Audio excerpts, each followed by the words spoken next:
Paris Perspective. Hello and welcome to this edition of Paris Perspective, where we're going to take a look at Libya, human trafficking and the French Connection. Jérôme Toubiana is an anthropologist, journalist, writer and Sahel specialist who has most recently been working with Doctors Without Borders in Libya and who co-wrote a graphic novel entitled The Curse of You Know Where in the latest edition of the Revue 21, which is a quarterly journalism magazine that was founded here in France back in 2008. Jérôme, great to have you on the programme today. Thank you. Hello. Now, this graphic novel that you've contributed to, it recounts the true events during a recent visit to Libya, and The Curse of You Know Where focuses on one doctor that we do not want to name on air. He's a bit of a controversial person, but he is someone who runs a safe house for refugees in this You Know Where, which is an epicenter of human trafficking in Libya, where one also finds the inverted commas, I will not pronounce his name, and they are the human traffickers and their entourage. Now, for our readers and our listeners and our viewers today, if you've ever seen or read Harry Potter, you may possibly recognise the use of language with regard to the young wizard's nemesis. That is, of course, Lord Voldemort. With evil, unseen Voldemort, he is the embodiment of the cycle of human trafficking in this graphic novel that drives this true story along. So, Jérôme, let's look at this doctor. This is a real person who, he has a very checkered background. He spent many years in the United States of America. He travelled to Paris in the 1980s with the former dictator Colonel Gaddafi as his translator. So who exactly is this personality that we read about in the comic? Well, actually, we don't really know exactly, and it's not that much. It's not that much that is controversial. I think is himself traumatized by the NATO war in Libya in 2011. The place we talk about, that town, has been heavily bombed and targeted. And as a result, it remained outside of the revolution. It remained nostalgic of Gaddafi, and it's like a travel in time. Also, it's something that you can express very well in graphic novel. You feel yourself not only outside Libya geographically, also it's in the middle of it, but out of time. It's like you travel in time and you feel yourself. Oh, okay, it was like that somehow during Gaddafi's time. The character itself is not that much the hero or the main character of the story. He's just our guide. Yeah, he's your guide indeed. He's our guide to the place. And he's been also in real life. He's been actually a real helper and the guide of MSF, of Doctors Without Borders, to set up a little clinic in a safe house, in a guest house that Libyan man is actually running, and is really helping migrants. And in that place, in that town, which became the hub and the capital of migrant trafficking in Libya. And indeed, when you actually look in the graphic design, the graphic novel itself, it actually shows you how his safe house is laid out and how it can avoid people being found by any of the be it the traffickers, the authorities, or whoever might be in control at any one moment. But as you mentioned, that he is a very conflicted individual. He refers also to God bless Gaddafi. It was terrible to what happened to him, and all of this horror that we see today is all because of NATO having taken him out and the lynching of Gaddafi back in 2011. But he himself was tortured by revolutionaries, he maintains. He says that his feet were smashed, his toes were smashed, and he was electroshocked. But what has actually now driven him to help people get through what is already, he's seen, it's a harrowing mess there? Well, certainly this trauma is making him very empathic, and that we witnessed, I and other humanitarian workers witnessed that, and were actually troubled by that. Then, in the meantime, is also a very ambiguous character, and we wanted to show that in the graphic story, but also because there were many interrogations about not only him is characteristic of the place. So this is why actually, so I visited the place like I think 4 or 5 times between 2018 and 2020 at different moments, but it didn't change that much. Initially, I just spent one night, and then I began to extend a bit my stays, because initially nobody really visited for more than a day or half a day. And he welcomed you. You were welcome to stay there? Of course, he was very welcoming and very helpful, because we worked together somehow. Even so, the partnership is not very formal. He is hosting an MSF clinic in his guest house, in his safe house for migrants. and he was not the only player there to run the place, but he became a bit more prominent because he's really committed to it, actually. And then the idea was, and it works well in graphic novel, his own reactions to some media reports about the town or the place, and the reaction of the people of the town were a mix of pride and shame as well. Because even if they are proud that in this place some Libyans, which is not that common, are helping migrants, they also all the reports are also showing that this place became the capital, the Libyan capital for migrant trafficking.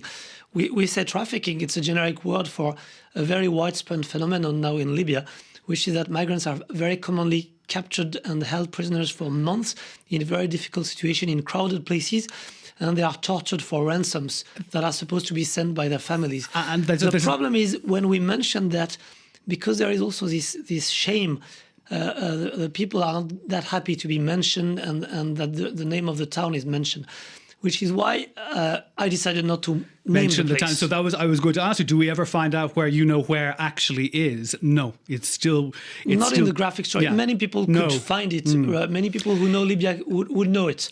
But it doesn't really matter. Yeah. But I just wanted to transcribe the atmosphere. It gives you the sense of it's like nobody wants to talk about it. Everybody knows it's happening. Is it a group? Basically, a group kind of just want to ignore the reality that's on their doorstep. There is a collective omerta in Libya, but in particular in places like that, about migrant torture for ransom. And what about the conditions in the safe house, in this doctor's safe house? Were they like the figures were about 80 people at a time could be kept there, but about 4,000 have gone through there. So what do they find? What do migrants find when they actually go through the doors of this doctor's safe house? It's not that great. It's pretty rudimentary. I mean, in terms of comfort, but they have food and clothes and places to sleep and beds and some level of protection. But the protection is not perfect because, there is a guard with a gun, but the protection is not the gun. It's mostly that the place is run by that Libyan doctor, and somehow it is protected by that and by the social cohesion of the place, but it has its limits, and some incidents have been taking place. Yeah. Like I mentioned in the graphic story that one day just after I left the town, there was some shooting targeting a couple of migrants who were very much targeted, including the woman who had been forcibly prostituted. That's right. Yeah. And this is very difficult. And nobody else is coming there. The UN mostly in Libya are not doing much of their work. They're not very efficient at evacuating people, even people who are threatened. So it's not perfect. The other thing that is actually quite difficult is, beyond that isolation, is indeed that climate of uncertainty. I mean, you don't know what can happen, but there is a kind of omerta. Basically, it's very well known that you should not talk about trafficking in that place. You should not mention the names of the traffickers in particular, even more than the name of the place is well known, but the name of the individual Libyan traffickers is something very difficult to mention. And you also touch on the fact that the conditions that these migrants are held in, they're being held for ransom. There's also one event where the traffickers made an example of a Sierra Leonean man who they subsequently beat to death to show anybody, if they stepped out of line, that the same fate would happen to them. I mean, this is a regular practice. It's been according to what we know from testimonies, it's been happening often that people were killed for the example even, or if they can't pay. But it's not always the case. And of course, in the safe house, people are free, and they're free to leave when they want. It's really a safe house. It's not, to some extent, it's not a prison at all. So it's completely different from the trafficking places. But there is a level of porosity, including because of the fact that that Libyan doctor helping the migrants is been spreading a message, including through the local radio, to the traffickers, telling them, we know who you are, we know what you're doing, please don't kill them. If you see they will die and they can't pay, bring them to us, and we will help them. And this is where actually Doctors Without Borders have been playing a rather positive role.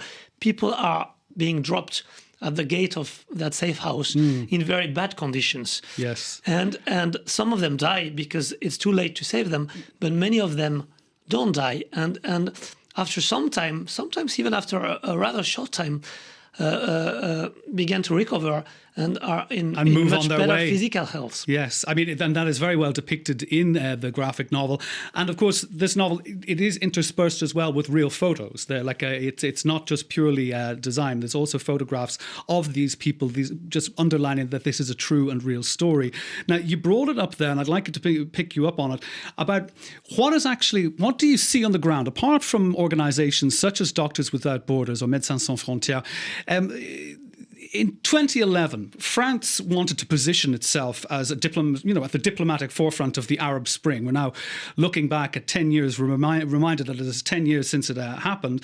And France was the first country to recognize the National Transitional Council, but it was also co-led the force, the NATO force with the UK, that attacked Libya under the guise of protecting civilians in Libya. So now 10 years on, what is France contributing to stopping the trafficking, to helping the people of Libya, and to basically put right what they maybe put wrong if they've taken people out of power in that way? So obviously, well, the town of which the graphic novel talks, as of like some other communities, is nostalgic of Gaddafi era, but it's not a general feeling. Many people still believe that at least that revolution, it's not only the NATO intervention, but that revolution supported by NATO brought a great deal of freedom, unprecedented freedom. But then people are disappointed by the state of the economy, the militias' presence, the corruption, a lot of other problems. Well, France, I mean, as often in Western military intervention, I mean, there was very little. There was very little post-conflict. Yes, there was very little follow through. There was very little après-vente, very little follow-up sales with what was going to. Yes, very little service après-vente. Yes, exactly. Indeed, and definitely. Actually, migrant, not only migrant smuggling boomed after Gaddafi. During Gaddafi, it was pretty much controlled by the Libyan government. Some of my friends in France who are refugees here and were early to cross the sea, among the first one during Gaddafi, they describe how they were actually brought to the smuggling boats by Gaddafi's troops, cars, buses, and vessels by Libyan military vessels. They were happy to flood the market, basically. Today, it's quite different. I mean, it's like a real smuggling industry with possible bridges with militias, but actually very much booming, and everyone mostly can be involved to some extent in that industry. And it's not been... is it because Libyans have been forced that there's nothing else for them to do because of the situation, that the only way to make a buck is to actually get involved in the migrant market? It's one of the businesses, but there are other businesses as well. Yeah. Some could be even more criminal, and others much less criminal. Yeah. And even inside migrant smuggling, there are very different ways of doing it. Some smugglers are not all smugglers are violent, and some smugglers are not smugglers. They're purely traffickers torturing migrants. It's different. And let's look at, again, France's role more recently. In 2017, the fresh-faced new French president, Emmanuel Macron, hosted... the internationally recognised Prime Minister, that's Fayez al-Sarraj, and his opponent, General Khalifa Haftar, here in Paris. And this was all in a bid to relaunch political dialogue between the two. Well, in a nutshell, it failed. And Macron still remains the only Western leader to have actually received General Haftar, and that's boosted Haftar's political and diplomatic standing. Was this an own goal by French diplomacy? Well, it was a bit short-lived, but one of the problems with France in the region and in Libya, it was it was not that coherent. I mean, on one side, France, like others, was supporting the UN-backed government, but it was a very weak government that barely could control a few streets of Tripoli. Sure. Today, that government has been replaced by another one. I'm not sure that new one will be that much stronger, but we can see. And then on the other side, France was clearly backing Haftar as well, including, in one of the places I was working with MSF, French missiles were found, and the explanation that were given by our Ministry of Defense were not that great, were not that convincing. And in the meantime, France was also backing including militarily, and in violation of the UN embargo, the government of Tripoli. In particular, France was, and that was directly related to migrant smuggling or to fight against migration. Yeah. That France is, together with Europe, other European countries, deeply involved. France was planning to supply 6 boats to fight migration to the transition to the government in Tripoli, to the government of national accord in Tripoli of Serraj. And actually, with Doctors Without Borders and other associations, other NGOs, we actually sued France for that, for the Ministry of Defense, and we lost. But in the meantime, they gave up giving those boats. Hopefully, yes, probably not because we attacked them, but I would say probably rather because the Libyans themselves realized that France was playing double game. Well, indeed, when you look at it, France, Europe, there's always going to be double games going on. But also look at, have a look at Franco-Italian relations. I mean, they've been pretty poor over the past 5 years. How did the deterioration in Franco-Italian relations actually affect trying to stop or put an end to the migration trafficking out of North Africa, specifically Libya? Well, in Libya, there was clearly France and Italy being on both sides of the fighting, especially during the toughest time of the fighting. Italy was clearly supporting the government of national accord, and France Haftar.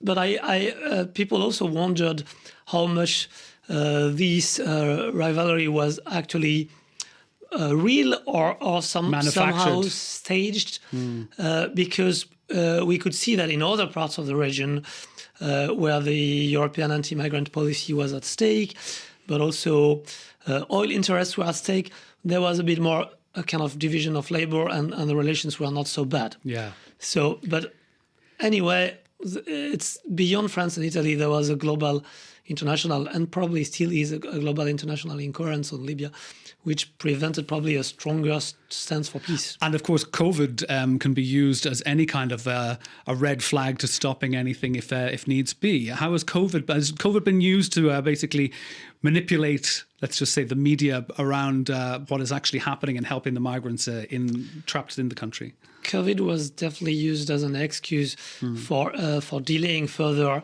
in particular, legal channels, for especially asylum seekers to get asylum in Europe. It was also used as an excuse to block NGO rescue ships and delay their action.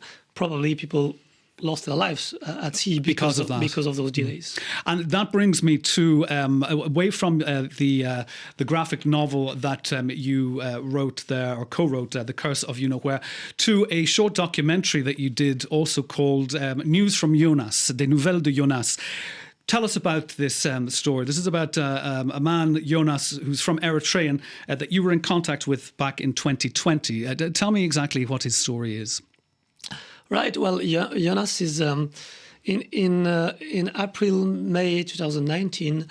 So I was then with MSF in Libya, and MSF just began working. So I was instrumental in opening a project in a detention center. So it's not at all like the safe house of the graphic novel. It's a detention center, an official detention center run by the Libyan institution, the Libyan administration fighting migration. And we found out that in the detention center, there were 500 mostly Eritrean migrants. And these detention centers would be funded by European money as well. To be European indirectly, money. yes, indirectly. Definitely. And so 500 Eritreans were in a huge warehouse in very bad conditions.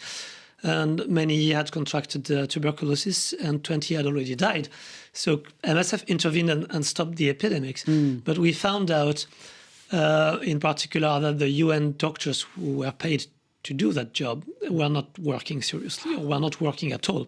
So it was something very disturbing. And so we started to, we were very much helped in the work, including the medical work, by some of those Eritrean migrants, and we stayed in touch with them because they had been a very long time not in detention, because UNHCR, the UN Agency for Refugees, were not only not doing well their medical work, but they were also not doing well the work they were supposed to do of evacuating migrants outside Libya to resettle them in proper host countries. Yes. And so we were trying to do a bit more than the medical help, and to do some protection and to do some referrals of those who should really be evacuated urgently for different reasons. Yes. And so Jonas was one of them. Yeah. But he was not evacuated. Unfortunately, he had to escape from that center, and finally made it to after 3 crossings, made it to Malta. And of anyway, course, I remain in touch with him and many others on WhatsApp.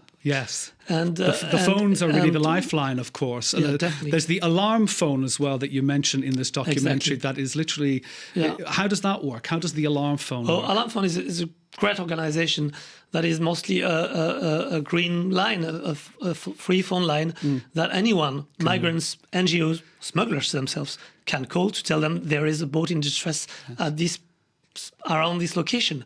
Please do something. And then alarm phone will call the relevant authorities, the Italian rescue center, so if officials, government centers, the Malta rescue centers, depending on the area. Sure, to their call zone, them. They will try to get either NGO rescue boats or commercial boats or Navy boats to rescue people, as it's the law of sea.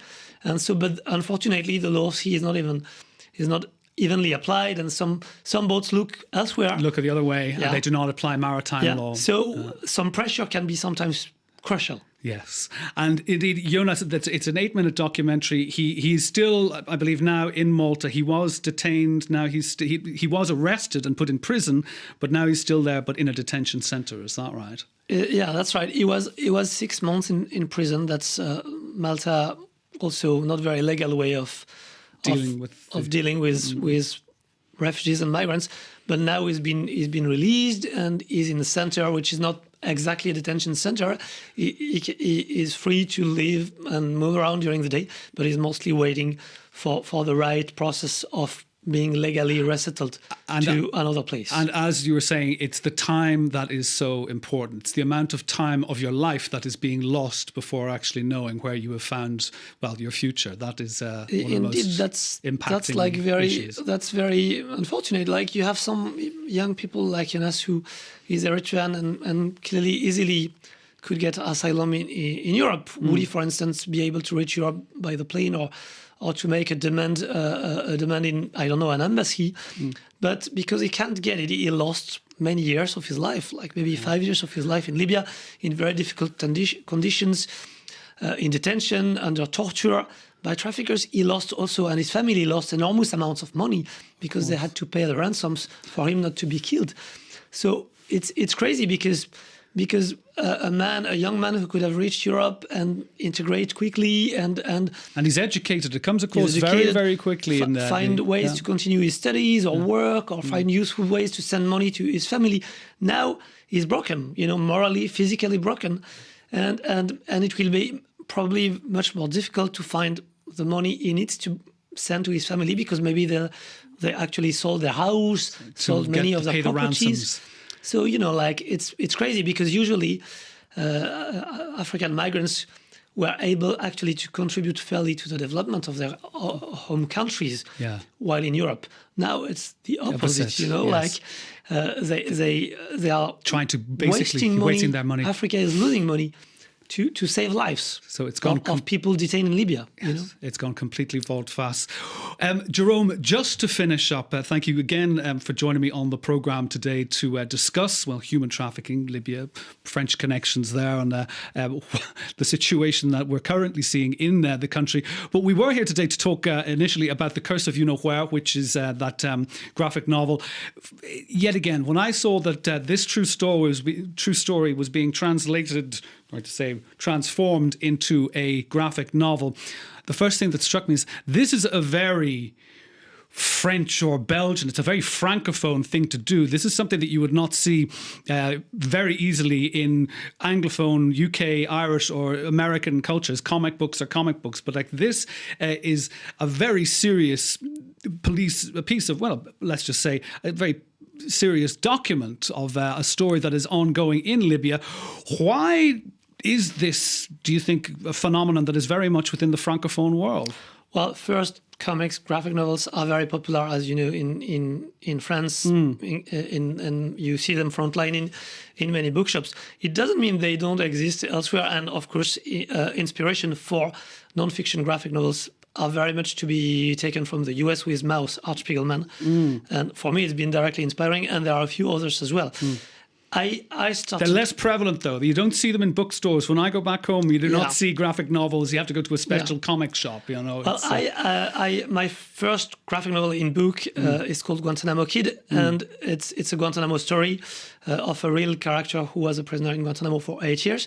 And it's been translated into 7 languages, including English. And the English edition by a very good British publisher called Self-Made Hero has been doing very well. Having said so, I don't think we sold more than 100 copies in the US. But in the UK, in the UK you did well. There may be some differences. But maybe in magazines, it is more popular in France. You have several magazines, including 21 and a few others, running one story in every issue or being completely made of non-fiction graphic stories. Sure. I would wish this story could be published, translated into English and published in the UK or the US. But I'm not sure the space does really exist yet for the moment. Having said so, the animation movie, and as you know, animation movies are also very popular in France, but not only, should be soon translated into English. So maybe you'll be able to link to the English version. Absolutely. Well, it'll definitely be up on our website following this interview. Jerome Toubiana, Sahel expert, recently back from Libya and working with Médecins Sans Frontières. Thank you very much for being with me today. Thank you, David.